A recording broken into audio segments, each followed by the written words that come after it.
All right, guys, welcome back. And today we have a really exceptional individual here. And just to kind of list a little bit about his resume before we kind of get started into introducing him and having him tell his story a little bit. So he went from 0 to 70 units in 2 years at only 28 years old as a real estate investor. So that's really impressive. And a lot of people, when they hear this story, they like to hear, how they did it and how this came to be. And as a real estate investor, I think it's really valuable for him to kind of come on and share his story, but more so talk about how everybody can kind of go out there and live their best life and live a life, in his words, that's actually worth living, and some of the things that it takes and the mindset stuff that we always love to talk about here on this show. But without further ado, I want to bring on my guest, Kyle Root. Kyle, welcome to the show. Appreciate it, man. Thanks for having me. Yeah, no, I appreciate you being on. And yeah, so for a lot of people out there who they don't know who you are, or they're not following you on your social media page, would you kind of mind just sharing your story a little bit, giving us an update on who you are, how you came to be, and how you got to this stage in life where you're a successful real estate investor? For sure, man. Yeah. I'll try to touch on the highlights, if you will. So if I get too lengthy, just tell me to tighten it up. But yeah, dude. So just a classic small town kid. Grew up in a small town in Michigan, and didn't get great grades. I mean, starting back in high school, didn't really apply myself. Matter of fact, I got fired from my first job, really from just not applying myself. I wasn't applying myself. Didn't get great grades. I mean, it was fine, right? Like my life was all about being an athlete. Like I was, played college football, and I was good in basketball, pretty good in football, and didn't really take grades serious. Just kind of the classic small town jock, if you will. Ended up going to college to play football and got a construction management degree. Again, not great grades. Didn't really apply myself to my junior senior year. About my sophomore year in college, I was getting towards the end of the summer. And I'm like, man, I don't know what I'm going to do for work. And I started applying for just construction jobs, and I ended up getting a concrete construction labor job. And I'll tell you what, any of your listeners that have poured concrete, or if you've ever done it, it's one of the worst jobs out there. It's super labor intensive, hot days, long days. It's brutal work. And a couple weeks in, I'm just like, man, Kyle, we've got to figure something out, man, because this is not what we want to be doing our whole life. And I just started making kind of small switches. And I think that when you're headed down a path of just uncertainty, it's not really the huge decisions you make that are going to matter. It's the small ones. And so I stopped going out on the weekends. I stopped doing certain things as far as sleeping in on the weekends, getting up early, working out, reading books. And during all this small little removing bad, inserting good habits, I came about some books like Grant Cardone's books, some different books that kind of led me towards real estate, which put me towards my senior year in college. At this point, I kind of got my stuff together, got a good GPA, graduated with like around a 3.0, and got a good construction job as a manager out of school. Fast forward to a lot of people that become agents or investors, they don't want to work for someone forever, right? Like whether you're a real estate agent, broker, you're basically your own boss. You're a business within a business. And I knew that at some point, I read all the books, I listened to all the podcasts, I pulled all the information, and we talked a little bit about this before hopping on this call. But we can gather all this information, right? We can pull all this information, but until we start actually applying the information, we really are no farther along than what we were before we started reading the books. Information is only information alone without the application side.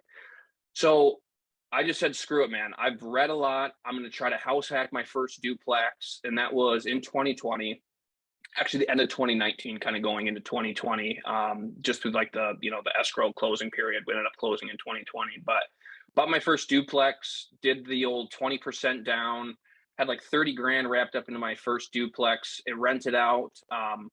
And I'm looking around and I'm like, man, I'm making like $100 a month. It was not a great investment. I had like 30 grand into it, $100 a month. I'm like, this is not going to work. And ended up buying another one, a fixer upper that same year. And I put some money into it. I bought it for like, I think 100,000, put about $20,000 into it.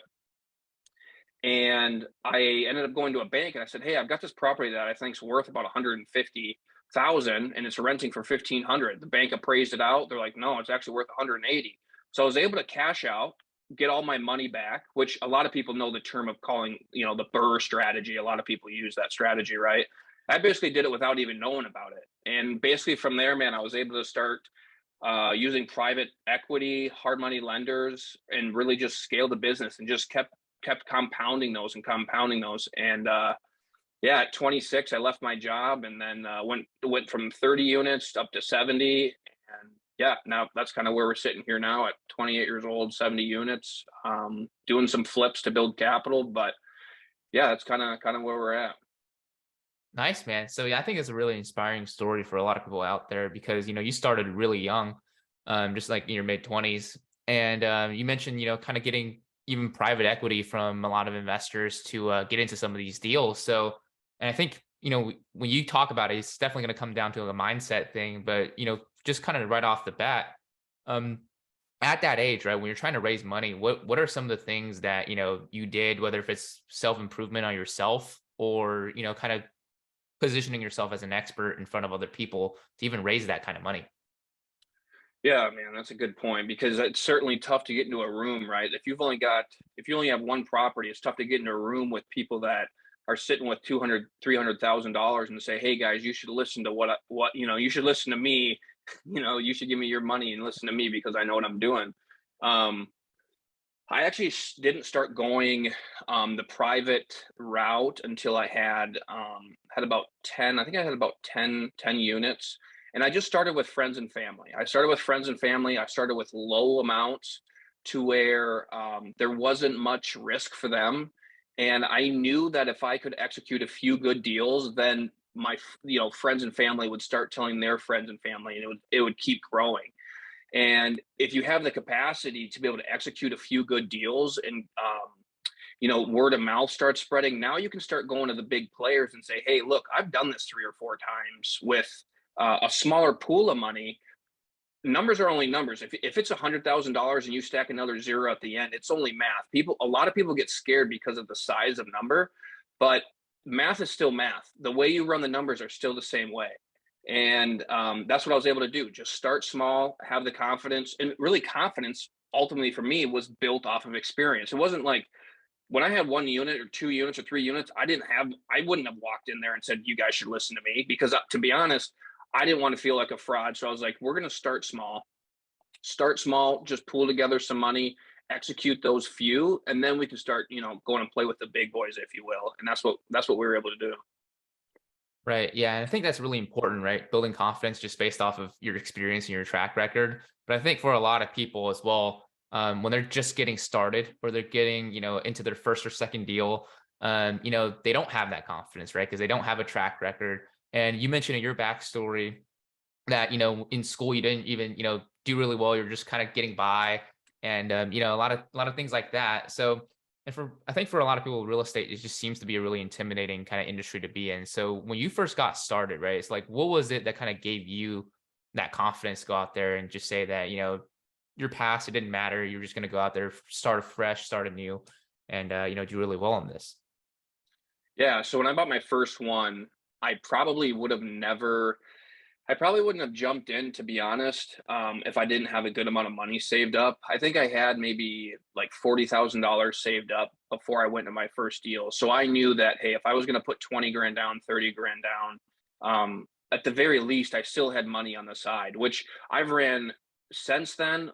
To scale the business, I've ran much leaner once I got more experience. But just getting started, a lot of people will talk about how you don't need any money to get started in real estate or no money into real estate. I really think that's a very risky decision to say that you don't need any money to get into real estate. Maybe good advice is that you don't need any of your own to buy real estate, but I think you should definitely have some money sitting on the side to be able to overcome some of the waves that come with buying your first property because there's so many lessons once you get into the game that you will learn. And the other thing that I think was very helpful for people just getting started is for me, like I had not really paid mentorship or coaching, but I went to a lot of events, and being around people that have done it, they give you the confidence to be like, "Hey, you're good. Like, take these steps. Give me a call if you need anything. Shoot me an email if you need anything. And if you have a good realtor, or you're around good brokers or investors, if you're around some of these people, you start getting confidence from their confidence. You know what I mean? So the people you surround yourself with, I think, is really critical. And I think having a little bit of a pillow sum of money on the side, not anything crazy, but enough to, you know, lay your head at night on the pillow and be able to sleep okay, I think is important for that confidence part, especially as you get in your first investment. Right. Yeah, absolutely. So just having that, almost like reassurance, right? When you talk to other people who's already done it, who's done exactly what you want to do, then it's easy to just kind of reverse engineer their success back to yourself so that you know exactly what steps it takes and your position and just kind of go back into their history. And that's why, I love doing these podcasts as well. It's like, for people to kind of go back into their story to know exactly what spot they're in and pick it out and then start taking the steps towards, what they need to do. So it's really important to have that. And like you said, again, like that gives you a reassurance and it gives you like a lot of safety so that you can be a little bit more confident to go out there and, take a little bit more risk and do things that, you actually want to do as well. So, Yeah, yeah. for sure. That's a good point. Yeah. And which is, I think, like one other thing as well is that a lot of people, they know they need to make a change like in their lives, but not a lot of people actually go out there to do it. Right. So I think, you mentioned back when, you were pouring concrete, you knew that you had to make a change. And you knew that you couldn't just go down that path for the rest of your life. And I think a lot of people, they know that they're stuck in a job they don't like, or they're stuck in a position in life where they're not very happy. Uh, but somehow they're not doing anything to change that. So I don't know, like maybe you can kind of touch on a little bit your experience for like why you did change, or like what was it that kind of made you change, and what you think it is that are stopping people who know they're not doing what they want to do, but they're just not doing anything about it. Yeah. Yeah, it's a good point. I think that for me, just getting started is that, and a lot of people, I think they need something significant enough to happen in their life, which is really unfortunate because we hope that we don't have to come to this point where there's something so significant that happens in your life where, well, like you heard all the time where people are like, they were on a ventilator, a monitor, and they were like seeing the lights, right, and they were about to pass away. Then Yeah. they come back to life, and their perspective changes, 100% changes, and they realize the quality of life that they actually have. And I think a lot of times that we look at life not necessarily so much as a whole, rather like just tomorrow and next week and Friday, rather than the very moment that we're in, right? So I think for me, going back to that concrete, when I was pouring concrete, for me, when I was going through it, man, that was like an aha type moment where it it got so was so such a miserable summer. It was just like, Kyle, we can't do this anymore. It for me, even though it seems minor, was a big deal for me because I didn't want to live my life that way. And for something like that to happen, and I recognized that it was something significant enough to make changes. So I kind of going back to what you were saying before is reverse engineering what other people have done. So all I did was reverse engineer my current situation. And I said, okay, so what if before major situations happen, if we are headed down a path before we ever reach a major milestone or something headed in the wrong direction, what if we could recognize the path that we're on and make a faster switch before we ever get there? And that's what I started to do. So in real estate, let's say when I was pouring concrete, I knew I needed to make a switch. It took something deep to make that switch. Now I have the ability through just conditioning and doing this several times where I feel like if my momentum is starting to shift, I don't wait for something to happen before I make that switch. I can feel the momentum, I make the switch, and then I create the right path. If that does that, if I hope that makes sense. But Yeah, no, absolutely. I think not enough people do that, right? I don't know if that's yeah, just like a skill that was never developed, never taught. But like people they do a thing and they always think that, maybe tomorrow, right? Like you were saying, maybe next Monday or yeah, next Friday, something's gonna change. But it doesn't change, like unless you do something about it, right? It doesn't actually just change, maybe one in a million, but at that point you're putting your fate and you're putting your life basically in somebody else's hands, and that's not, that's just not something I don't think people they can cognitively realize. So, I mean, if somebody's kind of stuck in that position, what would you suggest they do, right? If they're in a position where they maybe think they're doing okay, or they think that something's going to change in the next 3 to 5 years, because it's really hard to be honest with yourself, right? But if you are, For the sure. rewards are bountiful, kind of like in your experience as well. So Yeah, no, for sure. And I just want to say, um, there's a really good book that I'm reading right now. It's called The Slight Edge, and I don't know if you've read it. I'm sure some of your readers have as well. But it talks about small decisions compounded over time, not big decisions, small ones. Simple decisions are what end up leading to the ultimate outcome. So let's say somebody, for instance, in a matter of 3 weeks, gains 1 pound or 2 pounds, right? And I'm talking real pounds, not just fluctuation of salt or whatever it might be. I'm talking like they've gained 1 or 2 pounds over a couple of weeks. And to them, they're like, well, it's not a big deal. But if we do that long enough, pretty soon we're 30, 40, 50 pounds overweight. And we're like, how the heck did we get here? It's because we didn't recognize what was happening and how that compounded time, it could be greatly affected. So I think also just in today's world that people talk a lot about the what is happening, right? But not actionable steps. And that's what you're ultimately asking. What are actionable steps that people can take to recognize the path that they're headed and how to make an immediate shift? I think it's quite simple.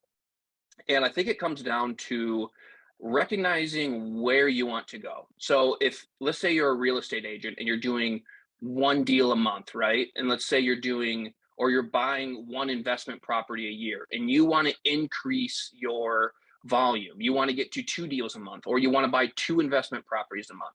You have to start looking at what it took to get that one property a month or that one property that year, and looking at, okay, we put in 10 properties to get one deal, or we reached out to 100 people to get one client. Now we have to start increasing the volume at which we operate. That's like the specifics, right? But there's also the mental side of it, where I believe feel anxious about something, if you feel like you you should be doing something like internally, then you actually have to go do it. And I think a lot of people have this like anxiousness or nervousness behind them, and it makes it very difficult to operate. And I think the people that feel anxious and nervous about things, it's because they're not doing the very thing that they should be doing. And if you start doing the very things you should be doing, you start to open up your mind a little bit. I mean, dude, we all know that you should be eating healthy. You should be, going on walks, working out. You should be reading books. You should be, increasing your financial IQ, making good, sound decisions. But most people don't. Most people think that like life just kind of overtakes them, and they can't get out of that cloud. And there's amazing people out there. I mean, there's like people like Ed Milet that are like professionals at this kind of stuff, to be able to remove some of that cloudiness from your brain and just be able to look really at what you want. And if you can look at specifically at what you want, break it down to how you want to get there and how quickly, I don't really think it's that difficult. It's just being honest with yourself about where you want to go and then how you want to get there.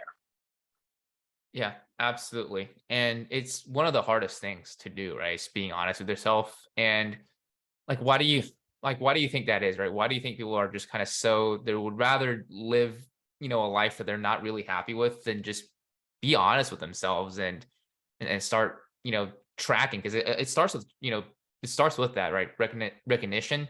And then once you recognize it, that's how you can start, doing things about it. But most people, they don't even, well, they recognize it probably subconsciously, but they're not willing to admit it. So why do you think that is? Why do you think it's just like so hard to do that? Yeah. Well, I mean, it's hard to look at yourself and tell yourself that I'm not doing the things that I set out to do and actually take the steps forward. Why? I think it's kind of dependent on the person, right? And I wish I had a great answer specifically to give. And all I can do is give my experiences and why for me, when I knew I had to do something, but I didn't want to do it, it was easier for me to sit in my comfort zone than it was to go take actionable steps towards the change. But through the change, I have always become happier, wealthier. I met more people. I built better relationships. So the journey that which we think and don't want to go through is actually where everything happens. And I think to be honest, I just think it comes down to it's easy to stay in your comfort zone. It's easy to stay where you are and not make a change and think that tomorrow we can start or the next day we can start. But again, it goes back to like those compound habits. Compounding bad habits over a long period of time, they will lead you in a path that's very hard to dig yourself out of. Just like good compounded habits will put you in a place where it's hard to get out of. You're just you start doing the same, you making the right decisions long enough, you pretty soon your threshold of what it used to be, right? Let's say you wake up at 5 a.m. every single morning.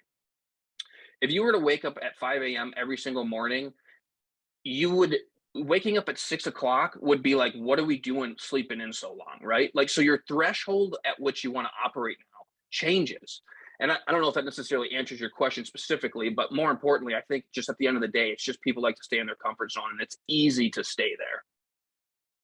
Right. Yeah, absolutely. And I think people will say like the reason why they're staying in their comfort zone is like there's not enough motivation, right? But I think we all know that's not true, right? So I don't think it's a motivation factor. Maybe you can touch a little bit on that. Like it's, because people think they don't have enough motivation. They just need more of it. But maybe you can touch on like what it really is and For what you sure, think man. I'm really glad you is that. said that. Yeah, I'm glad you said that because they don't lack dude, I lack motivation. Everyone lacks motivation. Like, it's not motivation, it's discipline, what people lack.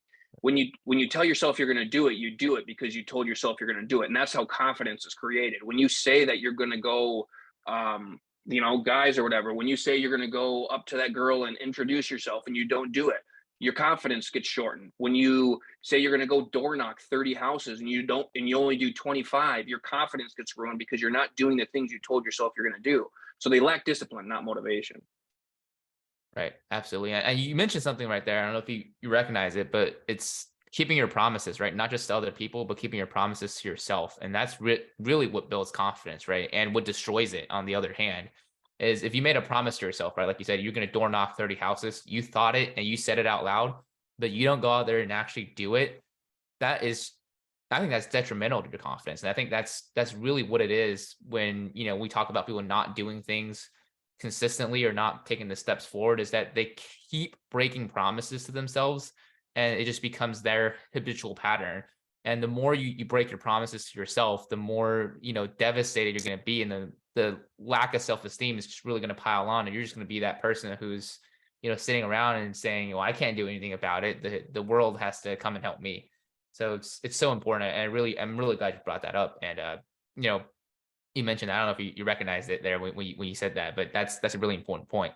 So, Yeah, and the thing is, I also want like your listeners to know that I struggle with the same thing. High level people, high level earners, and everyone that we look up to struggle with the same thing. I mean, I've had conversations with people that own 10 times the amount of units and do 10 times the amount of volume with me, and they struggle with that same thing. When the alarm goes off in the morning and they've only gotten 4 hours of sleep, they struggle with oh geez, I don't want to get up. The difference is they put their feet down on the ground and they get up. And the people that don't, I heard a really good part of the book that I just mentioned, The Slight Edge. One of the things I read in there, it said that successful people do the things that unsuccessful people won't. And there's like small decisions that we can make every single day that hold true to ourselves. When we say we're going to lose weight, we do what we say we're going to do because that's what we owe ourselves. And when you compound enough lies to yourself, it's for me it's been very very detrimental. And so I just wanted to mention how, like, don't think you're the only one that struggles with it. Everybody does. Everyone has the decision to the only difference is the people that are highly successful make the right one more often than not. right. Yeah. And I think that's really good for people to hear as well. Cause a lot of times they think they're the only people, struggling with this, that the system was kind of rigged somehow, that other people were born with Yeah. more discipline and more motivation than somebody else. But I think I heard this somewhere and I don't really remember where, but it's like discipline is not something you have, it's something you do, right? It's something you implement, and anybody can do it. Anybody can implement, discipline into their lives. It's just some people choose not to, while the really successful people are the ones that consistently choose to do it. They might not be perfect, but they do it more times than they don't do it, and that's what makes them super successful. So it's really good that you brought that point up as well, is that people need to hear it's not them, right? They don't have a discipline issue. It's just, you can choose to have discipline, and you should more often than not. So For sure. Yeah, that's a great point, man. yeah, so love it, man. So on top of like all the mindset things and everything else, so you mentioned you went to 0 to 70 units without being a part of any joint ventures and a part without being in any syndications. I think that's really impressive, right? Because when people think of getting up to that kind of level of real estate investing, they need to have some type of partnerships with a lot of different people, and they have to kind of rely on this and that and this and that. So kind of touch on that a little bit. You kind of obviously you didn't just kind of like do it all on your own. You have to get financing from places, but why do you think that that wasn't the strategy for you? Or why do you think that's just a kind of a better route for people to go, just kind of doing it without being part of syndications and JVs and different kind of deals like that? Yeah, for sure. So for me, one of the things that I wanted is I didn't want to be a syndicator, or not saying I will never be, or at least getting started. I don't want to be too involved in JVs or syndications, because I didn't really want to report back to a room of investors saying, "Hey, I think we should sell off this asset," right? And I think there's a lot of things that, from syndication standpoint, that ultimately the decision maker is the investor. Like, so if I start a syndication, they ultimately have the right to do what's necessary for that asset. But even joint ventures, like even if I was doing 75-25 or 50-50, like going into business with someone and all of a sudden they just come to me and say, "Yeah, Kyle, I want to sell." I'm like, "Why in the world are we selling this property?" And I just didn't want to answer to a bunch of people. Not yet. Not saying I'll never do it, but at least right now, I didn't want to do that. I wanted to have control over my assets, the decisions that were made. Therefore, you have the benefits of it, but there's also things that come with it that now you're on the hook for it. Um, to get more into the intricacies of how I did it, so I just basically started off. Say you get to 5 to 10 properties, right? And I was buying single family duplexes, fourplexes. Everything that I own is under 4 units. And when you get enough properties, you start going to banks, and they start easing their lending criteria a little bit. They start looking at the assets that you have, the equity that you have, and you start walking into banks, and you're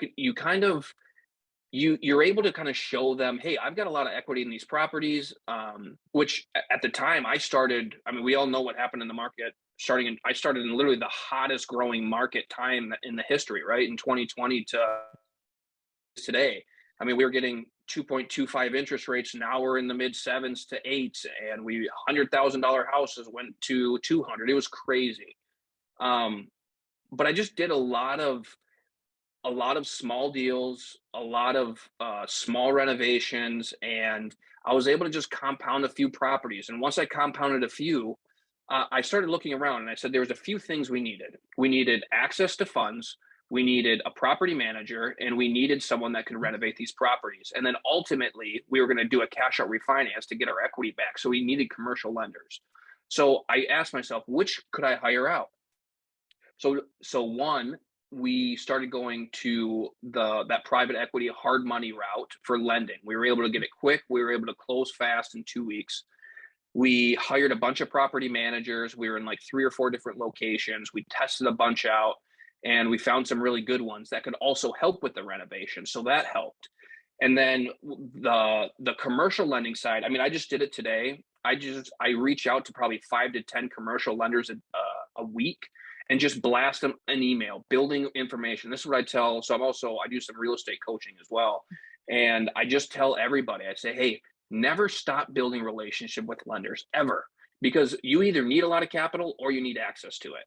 And most of us don't have, $100,000 is a lot of money, but it's not going to get us very far in real estate, especially by ourselves." And so I reach out to commercial lenders, and then ultimately one of the biggest pieces was hiring people, like deal flow, acquisitions. So I hired several realtors, and I hired acquisition specialists. They would go out, boots on the ground, look at the properties. They would send them to me. I would underwrite the deal. I would send it to my realtor. He would put the offer in. And then after that, it was very systematical. It would go to my property manager. My property manager would fix it up. He would let me know when we're getting close to done. I would blast my commercial lenders. I would say, we need to get this thing refinanced ASAP. I would have someone that would bite on the hook, and we would compound to the next one. And then we were doing like one a month, say, right? And then after 2 to 3 months, I was like, well, what is it going to take to do two? All it takes to do two a month is increase volume, increase your contacts, increase the people working for you, increase the amount of money you're spending, and just keep creating that. But with that, you need to understand that the implementation of people is how you're going to get there. Like when people are like, Kyle, you did this by yourself. I'm like, absolutely not. I did it with tons of people, right? But they just don't work for me, or they're not joint ventures or syndication. So yeah, man, that's really how I did it. Just started doubling my numbers and implementing more contractors and contacts and property managers, and just kept implementing and reaching out and building contacts. Yeah, absolutely. I think people they miss that part a lot, right? They think you can just kind of go out there and do real estate investing like on their own.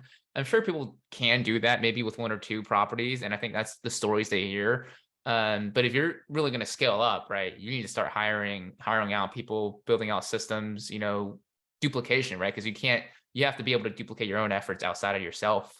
And the only way to do that is through, technology. It's a piece of it, but really through other people going out there and bringing you deals, helping you, put offers on deals and different things like that. Because you only have 24 hours during the day. But if you can expand that by adding different people into your organization like you have, that's how you go from 0 to 70 in 2 years. So Dude, that's an awesome point. I love that. When people talk about how many hours you have in a day, like as an entrepreneur, right?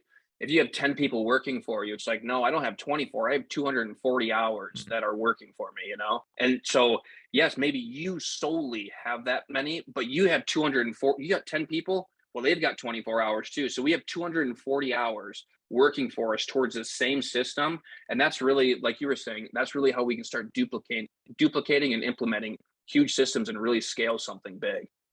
Right. It's a good point. Absolutely. Yeah, thank you. If you look at like all the like super successful people, right, who are kind of running these businesses, that are really outside of themselves, they're not doing all the day-to-day operations, right? They're training people to do it correctly. They're finding talented people in that specific skill set, and they're outsourcing that so that, if you kind of plan out your day, like if you just use all 24 hours, right?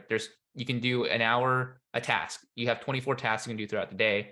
But if you outsource it all to like 24 different people, then they can all do them, so you have now 24 hours times 24 hours times 24 tasks. And you're really now duplicating yourself outside of that as well. So, yeah, I mean, you're really trying to build a business that can basically run without you, you know, being a part of it every single day. Now, you might need to be at the helm of it, but you don't have to, be a part of it every single working hour running it and doing everything yourself. So, Yeah, for sure. And even outside of the people aspect, we have this great thing, like you said, called technology now. Like to get deals, yeah, there's probably more competition now than there ever was. I mean, I just saw something on Facebook or Instagram, how like, I don't know, 50, 60 years ago, they would sell homes in a newspaper. I mean, I don't know. I mean, you're talking about a completely different business model, right? But now everything can be done online. You can tighten your search. You can be right in an area. You can say, I want a 3 bed, 1 bath, 2 car garage. Send me everything. And it comes right into your computer. And you don't even have to leave your house. So just leveraging technology and the programs and systems that are out there for people to be able to leverage technology to build their business, dude, it's freaking huge. yeah, absolutely. I mean, the game's changed, right? Than what it was, a long time ago. And really, I think, going all the way back to we were saying in the beginning as well, it's like this day and age, right? If you want to be successful in something, you want to learn a skill, start a business, like you don't have to go and do all this paid mentorship and paid coaching.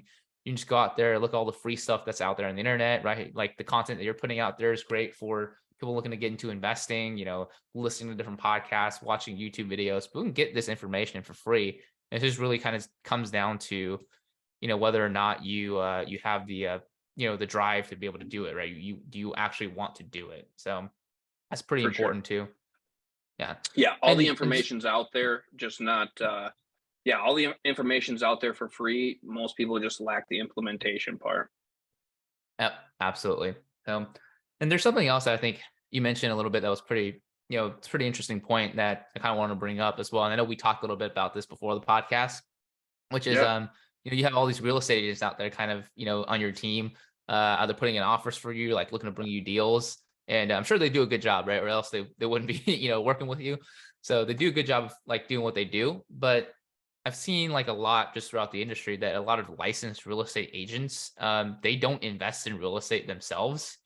And when you ask them, why did you get into real estate? They say, oh, I want to build some wealth. I want to, get out of my job. I want to, live on passive income. And it's a preposterous ideas to me because, real estate agents are just basically they're creating another job for themselves, right? And you mentioned this, right? They don't stop, right? It doesn't stop unless you start implementing some of these systems where you can run your business and it pays you month after month without you working. So, why do you from like what you've seen, why do you think it is that realtors don't invest as much? And what do you think they can, start leveraging their license to be able to get into that game and start building that wealth towards a better future? Yeah.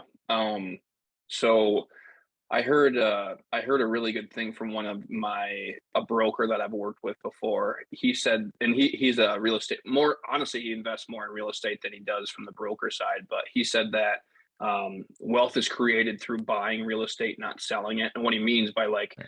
agents should be buying it, and agents should be buying real estate, not selling it to everyone, right? Like if real estate agents knew, and brokers and everyone knew the power of real estate, they would be buying it. They wouldn't be selling it. And I'm not here to like, I hope that doesn't come off wrong or anything, but just the understanding of real estate and the power of it, it's holding it. It's not, selling it to other people. And to be honest, I think realtors, yeah, realtors just, it's kind of like a fast-paced industry, so you kind of get caught up into like the busyness of it, right? You're always going, doing showings, and it's like, when am I going to have time to invest in myself? Because really, the best realtors that I know are the biggest hustlers that I know. They're working every single day, 7 days a week, around the clock, and their mind never stops. And I've had a lot of conversations with people, and I was just like, well, what if rather than working 5 to 7 days a week, what if you just took 1 or 2 days to start learning real estate investing? I bet you that you would see a much larger return, even if you just did one flip every 6 months, or even if you bought one rental every single year.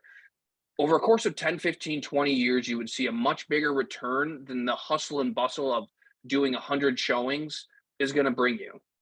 Now, the other piece, I guess, is some salespeople think, well, if I build a big enough team, if I do enough deals, then I can become a broker and have this big sales team underneath me, and I don't have to do as much. Which, I mean, it could be true, but the more people that you have underneath of you, the more time you spend training and implementing and processing with your salespeople, right? Like they need just as much attention as you needed when you first got started. Dude, to be honest, I just think it's a mindset shift. And most of the realtors that I work with, I think we're starting to get there. And I think the stuff that you're doing, man, is awesome to start getting agents involved and being like, hey, we need some retirement here because otherwise we're going to work till we're dead, right? Like I have my license, and I have my license for the reasons that benefit investors. By if you're a flipper, you get the commission. If you sell it, you get the commission. You get access to MLS deals. You get access to pocket listings. You're around more realtors and more potential deals. There's amazing things that come with having your license. I just think, and I think it's happening. I really do. I think there's a shift happening with agents and brokers that are starting to look at investments because real estate investing it's kind of a trendy thing right now. There's a lot of people doing it, a lot of people talking about it, not a lot of people executing on it, but at least those conversations are going. And I'm excited to see some real estate agents and brokers do some amazing things with owning real estate too. Yeah, it's crazy because it's like the perfect profession, right? To invest in real estate. What else what else is there, right? That's the For closest thing sure. you get to being a professional real estate investor because it's your day to day, right? You pay attention to the market. You have the benefits of the license. You're talking to people in the real estate business. You already have the connections with lenders and contractors and different service providers when it comes to real estate as well. So, why not, right? Why not just get into it, start learning a little bit more about it? Like you said, just start thinking about it, right? If you think about it enough, it's going to create that dissonance and you're going to start wanting to do something about it. So, For sure. yeah. So definitely I think real estate agents should go out there and start investing, right? Because there's no other way for them to go out there and build wealth. So pretty Yeah. crazy idea in my opinion. So Yeah. No, I agree. I just, it's amazing to me, how many people just don't have a plan. Like, I've talked to so many people, even outside of the real estate world, and they don't have, your traditional 401k, Roth IRA. They don't have any of that stuff. And I'm like, well, what do you think's going to happen in 30 to 40 years? Like, what? I don't know.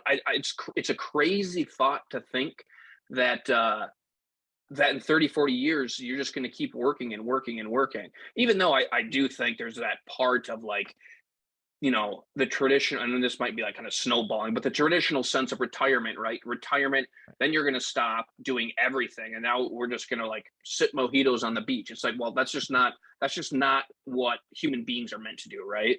But I mean, more so in just the traditional financial standard of, like, what it means to be 50, 60 years old, and that you should have some type of investments. But yeah, for sure. Just getting conversations going, having a plan, and then starting to work that plan is critical. yeah, it's difficult for a lot of agents too, I think, is because they do have to kind of maintain that, right? A lot of agents, you know, the operation that they're running is a lot different than investors because they are mostly kind of just doing it on their own, right? There is no duplication aspect that we talked about a little bit earlier. So, for them, it's like, oh, I don't have the time to get started, or, I don't have this, I don't have that. So if you're in a position where you're a licensed agent and you're doing pretty well and you're, doing showings on the weekends and, taking calls on vacations and different things like that, but you need to do something a little bit different and to start investing, what would you start doing in terms of whether if it's education, going out to networking events, or just start looking for deals to start putting in offers in? Because realtors, they you already know, they have the connections and they pretty much know how the process is going to go. Yeah, for sure, man. And I think you just said it, is getting in the Yeah. rooms, getting in the rooms and being around the right people. Um, and like you said, most of the time, most agents know, they know how to look at a mortgage and be able to figure out, okay, well, if you're experienced enough, you know what it takes to operate a home. You know what you should know, for the most part, what your expenses are if you've been doing it long enough. And then you also would know, how much something would rent for. I think it just takes getting the conversation in your mind going. And I think that can happen by getting in the room with people that are doing it, or educating, or YouTube or podcasts or books. But ultimately, I think being around your local market, to be honest, I don't do a bunch of local meetups anymore. I did when I first started, but you start getting around people that are, and I guarantee you, every single person that's going to listen to this podcast, there's an agent in your area that's an investor and a successful one. So I would go find that person. I would go find them, even if they're not willing to sit down with you. Follow them on social media, see what they're doing, how they're operating it. Because I mean, there's, I don't know, 40 real estate agents in my area that are decent real estate investors. They're buying a house every 6 months to a year. That's all. I mean, you don't need to be, if you love being a realtor, you don't need to be a top-notch investor either, but you need to be making investments. But yeah, I just think getting in the room with the local people, doing some research, getting that your mind kind of headed in that right direction, and then just start taking small actionable steps. And those steps can be taken from watching what other people do. What they do, you mirror.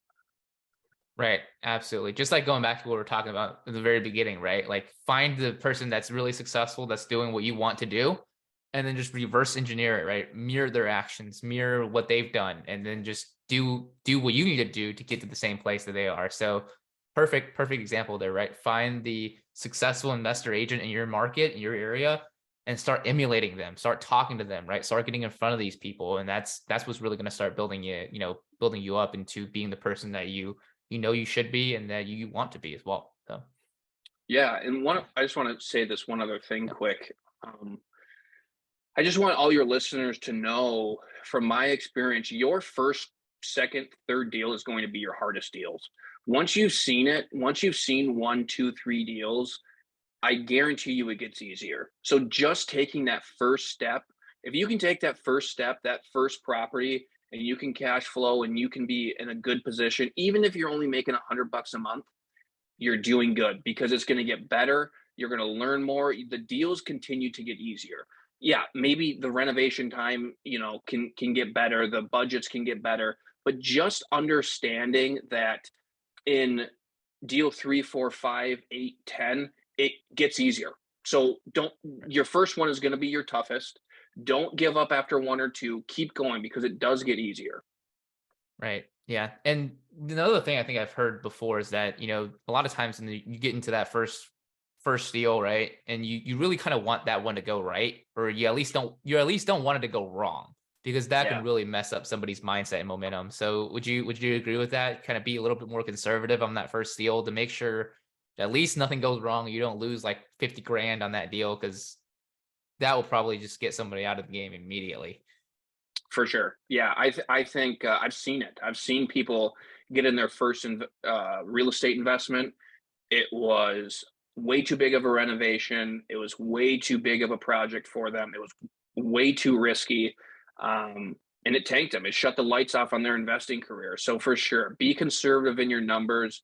Check, double check, triple check your numbers. Have other people check your numbers. And yeah, just be conservative. And that's what I was going back to saying originally. When you get your first one, just having some extra money set aside. And again, it doesn't need to be 60, 50, 80 grand. It just have some money on the side that you can weather the storm, if you will.